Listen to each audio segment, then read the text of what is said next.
समय की रेत के नीचे छिपी भारत की प्राचीन कलाकृतियां ऐसे रहस्य बताती हैं जो इतिहास को फिर से लिख सकते हैं। पुराने मंदिरों में बंद और भूले हुए शहरों के नीचे दबे ये अवशेष हमारी इस समझ को चुनौती देते हैं कि हमारे पूर्वजों के लिए क्या संभव था। वे केवल अवशेष नहीं हैं, वे पहेलियां हैं जिनमें से हर एक कहानी का एक टुकड़ा है जिसे हमें अभी पूरी तरह से समझना बाकी है। अपठनीय लिपियों से लेकर एक ही चट्टान से तराशे गए मंदिरों तक ये कलाकृतियां सरलता और ज्ञान की एक मौन भाषा बोलती हैं। जैसे जैसे हम धूल और मिथकों की परतों को हटाते हैं, हम उन खोजों के कगार पर खड़े हैं जो प्राचीन दुनिया के बारे में हमारी धारणा को बदल सकती हैं। मेरे साथ जुड़ें, क्योंकि हम आश्चर्य की इस दुनिया में कदम रखते हैं, सबूतों की जांच करते हैं और स्थापित कथाओं पर सवाल उठाते हैं। अपनी जिज्ञासा को जगाने के लिए तैयार हो जाइए, क्योंकि हम भारत की सबसे रहस्यमय प्राचीन कलाकृतियों के भीतर के रहस्यों को खोलने की कोशिश करते हैं। हमारी यात्रा सिंधु नदी बेसिन में शुरू होती है, जो दुनिया की सबसे पुरानी शहरी सभ्यताओं में से एक का घर है। उनकी सबसे परप्लेक्सिंग कलाकृतियों में से हैं सिंधु घाटी की मोहरें, छोटी चौकोर टैबलेट जिन पर जानवर और प्रतीकों की एक पंक्ति खुदी हुई है जो अभी तक समझ में नहीं आई है। क्या ये एक सच्ची भाषा है या कुलों और व्यापार के प्रतीक? दशकों के शोध के बावजूद लिपि का अर्थ हमें नहीं पता। मोहरों पर वास्तविक और पौराणिक दोनों तरह के प्राणी चित्रित हैं, जिनमें रहस्यमय एक सींग वाला यूनिकॉर्न भी शामिल है। प्रसिद्ध पशुपति मुहर में एक बैठा हुआ आकृति दिखाई देती है, संभवतः एक आदि शिव जो जानवरों से घिरा हुआ है। इसका अर्थ अभी भी बहस का विषय है। अधिकांश का मानना है कि मोहरों का उपयोग व्यापार में किया जाता था, प्राचीन हस्ताक्षर की तरह स्वामित्व को चिह्नित करते हुए, और मेसोपोटामिया में उनकी खोज विशाल व्यापार नेटवर्क की पुष्टि करती है। कुछ मोहरों में छेद होते हैं, जिससे पता चलता है कि उन्हें ताबीज के रूप में पहना जाता था, जो आध्यात्मिक महत्व का संकेत देता है। एक रोजेटा स्टोन के बिना मोहरें एक मौन पुस्तकालय बनी हुई हैं, सुंदर, फ्रस्ट्रेटिंग और रहस्यमय। वे एक जटिल समाज की झलक पेश करती हैं, लेकिन उनकी सच्ची आवाज हमसे खो गई है। ये कलाकृतियां हमें याद दिलाती हैं कि इतिहास अनसुलझे रहस्यों से भरा है। सिंधु मोहरें हमें उस कुंजी की तलाश जारी रखने के लिए चुनौती देती हैं, जो एक दिन उनके रहस्यों को खोल सकती है। दिल्ली के दिल में लौह स्तंभ खड़ा है, एक ऐसा स्मारक जो एरा 600 से अधिक वर्षों से जंग का विरोध कर रहा है। लगभग 400 ईस्वी में फॉर्ज्ड यह स्तंभ एक मेटलर्जिकल मार्वल है जो अपनी लचीलापन से वैज्ञानिकों को हैरान कर रहा है। प्राचीन लोहारों ने साधारण औजारों से ऐसी शुद्धता और दीर्घायु कैसे बनाई? इसका रहस्य इसकी उच्च फास्फोरस सामग्री में निहित है, जिसने फॉर्ज वेल्डिंग के माध्यम से मिसावीट नामक एक सुरक्षात्मक परत बनाई। यह पतली फिल्म स्तंभ को जंग से बचाती है। प्राचीन सामग्री विज्ञान का एक परफेक्ट एक्सीडेंट।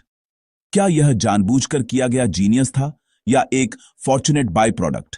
आवश्यक पैमाने और कौशल मास्टरी का सुझाव देते हैं, न कि भाग्य का। 7 मीटर 6 टन का लौह स्तंभ बनाना संगठन और विशेषज्ञता की मांग करता था। लौह स्तंभ खोए हुए ज्ञान का एक प्रमाण है जो प्राचीन प्रौद्योगिकी के बारे में हमारी धारणाओं को चुनौती देता है। यह साबित करता है कि इनोवेशन हमेशा लिनियर नहीं होता है। कभी कभी रहस्य अशुद्धियों में छिपे होते हैं। यह जंग मुक्त सेंटिनल भारतीय विज्ञान के स्वर्ण युग के रहस्यों की रक्षा करता है। महाराष्ट्र में एलोरा में कैलाश मंदिर तर्क को धता बताता है। इसे एक ही चट्टान से नीचे की ओर तराशा गया था, न कि पत्थर दर पत्थर बनाया गया था। दुनिया की सबसे बड़ी मोनोलिथिक संरचना, इसे 200,000 टन से अधिक ज्वालामुखी चट्टान को हटाने की आवश्यकता थी। कोई ब्लूप्रिंट्स या रिकॉर्ड नहीं बचे हैं, केवल परिणाम रिवर्स आर्किटेक्चर की एक उत्कृष्ट कृति। मुख्य धारा के पुरातत्वविद साधारण उपकरणों वाले एक विशाल कार्यबल को श्रेय देते हैं, लेकिन सटीकता और पैमाने खोई हुई प्रौद्योगिकियों के बारे में अटकलों को बढ़ावा देते हैं। कुछ तो अलौकिक मदद का भी सुझाव देते हैं। हालांकि सबूतों की कमी है। यह मंदिर एक प्रतीकात्मक कैलाश पर्वत है। हर नक्काशी एक ब्रह्मांडीय कथा का हिस्सा है। इसके हॉल में चलना पत्थर में तराशी गई कहानी में कदम रखना है। डिवाइन में एक तीर्थ यात्रा। इसके निर्माता पूर्ण सामंजस्य में धर्मशास्त्री, कलाकार और इंजीनियर थे। कैलाश मंदिर विश्वास, महत्वाकांक्षा और कौशल की घोषणा है। यह एक साधारण प्रश्न पूछता है, कैसे? इसके मौन हॉल में उत्तर मायावी बना हुआ है। यह मार्वल मानवीय उपलब्धि की सीमाओं और संभावनाओं का एक प्रमाण है। आसमान की ओर मुड़ते हुए हमें आश्चर्यजनक सटीकता के प्राचीन भारतीय उपकरण मिलते हैं।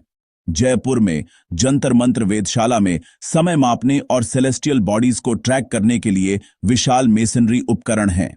सम्राट यंत्र 27 मीटर की धूप घड़ी 2 सेकंड के भीतर समय को मापती है, एक इंजीनियरिंग फीट।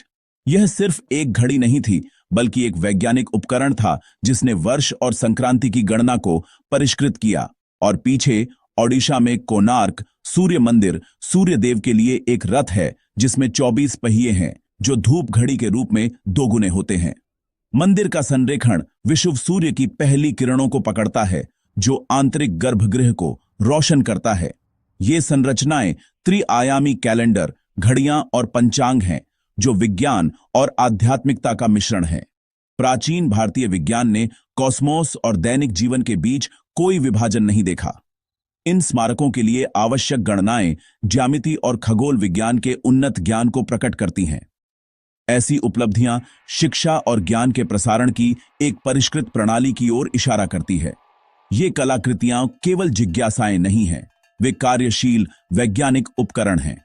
वे साबित करते हैं कि प्राचीन भारतीय खगोलविदों ने पत्थर, धूप और बुद्धि से कॉस्मोस को मैप्ड किया था। उनकी विरासत बनी हुई है जो हमें विज्ञान और कला की एकता को देखने के लिए चुनौती देती है। भारत का अतीत प्राचीन ग्रंथों, वेदों, महाभारत, रामायण में भी संरक्षित है जो उन वर्णनों से भरे हैं जो आधुनिक पाठकों को पजल्ड करते हैं। कुछ अंशों में विमानों, उड़ने वाले रथों का वर्णन तकनीकी विवरणों के साथ है जो बहस छेड़ते हैं। मिथ या खोई हुई तकनीक की स्मृति मुख्य धारा के इतिहासकार रूपक देखते हैं, लेकिन कुछ का तर्क है कि ये ग्रंथ वास्तविक विज्ञान की गूंज को संरक्षित करते हैं। महाभारत के ब्रह्मास्त्र हथियार का वर्णन परमाणु विस्फोटों के समान प्रभावों के साथ किया गया है। ओपेनहाइमर ने पहले परमाणु बम परीक्षण के बाद भगवद गीता का प्रसिद्ध रूप से उद्धरण किया था, संयोग या पहचान। प्राचीन कविता को विज्ञान के रूप में व्याख्या करना कठिनाई से भरा है। प्रतीकवाद और माइथ बहुतायत में है और भौतिक साक्ष्य की कमी है। फिर भी हजारों अनट्रांसलेटेड पांडुलिपियों में अभी भी गणित, चिकित्सा और खगोल विज्ञान में भूला हुआ ज्ञान हो सकता है। क्या होगा यदि कुछ कहानियां मैथ के रूप में प्रच्छन्न तकनीकी ग्रंथ हैं? इन ग्रंथों का रहस्य व्याख्या का ही रहस्य है। जब तक हम उनके रहस्यों को नहीं खोलते, भारत के प्राचीन ग्रंथों के छिपे हुए सत्य टेंटलाइजिंगली पहुंच से बाहर रहते हैं। हमने सिंधु लिपि से लेकर लौह स्तंभ तक, कैलाश के मावल से लेकर कॉस्मिक मंदिरों और क्रिप्टिक ग्रंथों तक यात्रा की है। प्रत्येक कलाकृति एक बड़ी पहेली का एक टुकड़ा है, अकेले फैसिनेटिंग, लेकिन एक साथ वे एक खोई हुई एकीकृत सभ्यता का संकेत देते हैं।